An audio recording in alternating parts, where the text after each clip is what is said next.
തിരുവനന്തപുരം കരമന അഖിൽ വധക്കേസിൽ മുഖ്യപ്രതികളിൽ ഒരാൾ പിടിയിൽ. വാർത്ത വിശദമായി. നാടിനെ ഞെട്ടിച്ച കരമന അഖിൽ വധക്കേസിൽ മുഖ്യപ്രതികളിൽ ഒരാളായ അഖിൽ അപ്പു പിടിയിലായി. കൊലപാതകം നടത്തിയ മറ്റു 3 പേർ ഇപ്പോഴും കാണാമറയത്താണ്. ആക്രമണം നടത്താൻ ഗൂഢാലോചന നടത്തിയ 4 പേരും കേസിൽ പിടിയിലായിട്ടുണ്ട്. അനീഷ്, ഹരിലാൽ, കിരൺ കൃഷ്ണ, കിരൺ എന്നിവരാണ് പിടിയിലായത്. കുട്ടപ്പൻ എന്ന് വിളിക്കുന്ന അനീഷാണ് ഇന്നോവ വാഹനം വാടകയ്ക്കെടുത്ത് കൊണ്ടുവന്നത്. അനീഷും ഹരിലാലും അനന്തു കൊലക്കേസിലെ പ്രതികളാണ്. ഗൂഢാലോചനയിലും മയക്കുമരുന്ന് ഉപയോഗത്തിലും പങ്കാളികളാണ് ഇരുവരും. കിരൺ കൃഷ്ണ പാപ്പനംകോട് ബാറിൻ ഇലക്ഷൻ ദിവസം നടന്ന ആക്രമണത്തിലെ പങ്കാളിയും. അഖിലിനെ ഭീഷണിപ്പെടുത്തിയിരുന്നു. കിരൺ കരമന സ്റ്റേഷനിലെ റൌഡി ലിസ്റ്റിൽ പെട്ടയാളാണ്. മുഖ്യപ്രതി അഖിൽ അപ്പുവിനെ രക്ഷപ്പെടാൻ സഹായിച്ചത് കിരണാണ് എന്നാണ് പോലീസ് പറയുന്നത്. കഴിഞ്ഞ ദിവസമായിരുന്നു നാടിനെ നടുക്കുന്ന രീതിയിലുള്ള അരുംകൊലയുണ്ടായത്. കാറിലെത്തിയ ആക്രമി സംഘം അഖിലിനെ ആദ്യം കമ്പിവടി കൊണ്ട് അടിച്ചു വീഴ്ത്തി. പിന്നീട് കല്ലെടുത്ത് തലയ്ക്കടിച്ചു.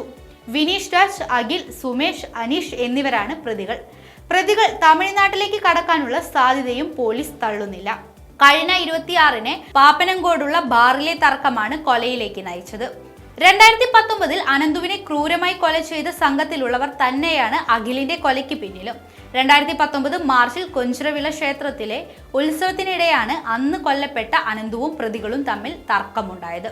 ദിവസങ്ങൾക്ക് ശേഷം പ്രതികളിൽ ഒരാളുടെ ജന്മദിനാഘോഷം നടക്കുന്നതിനിടെയാണ് ഇവർ അനന്തുവിനോട് പ്രതികാരം ചെയ്യാൻ തീരുമാനിച്ചത്. ആഘോഷം പാതിവഴിയിൽ നിർത്തി പ്രതികൾ അനന്തുവിനെ തേടിയിറങ്ങി. റോഡരികിലെ ബേക്കറിയിൽ നിൽക്കുകയായിരുന്ന അനന്തുവിനെ ബലം പ്രയോഗിച്ച് വാഹനത്തിൽ കയറ്റിക്കൊണ്ടുപോയാണ് ആക്രമിച്ചത്. അതിക്രൂരമായി അനന്തുവിനെ പീഡിപ്പിച്ചു. തലയ്ക്ക് കല്ലുകൊണ്ടടിക്കുകയും കാലിലെ മാംസം മുറിച്ചു മാറ്റുകയും ചെയ്തു. അനന്തു മരണത്തോട് മല്ലടിക്കുമ്പോൾ പ്രതികൾ പാട്ടുപാടി രസിച്ചു. അതിന്റെ ദൃശ്യങ്ങൾ മൊബൈൽ ഫോണിൽ ചിത്രീകരിക്കുകയും ചെയ്തു. തൊട്ടടുത്ത ദിവസം തന്നെ പ്രതികൾ പിടിയിലായിരുന്നു. അനന്തു വധക്കേസിൽ ഇതുവരെ വിചാരണ തുടങ്ങിയിട്ടില്ല. ഇതിനിടെയാണ് പ്രതികൾ ജാമ്യത്തിൽ ഇറങ്ങിയത്. കൊല്ലപ്പെട്ട അനന്തുവും അഖിലും തമ്മിൽ യാതൊരു ബന്ധവുമില്ല.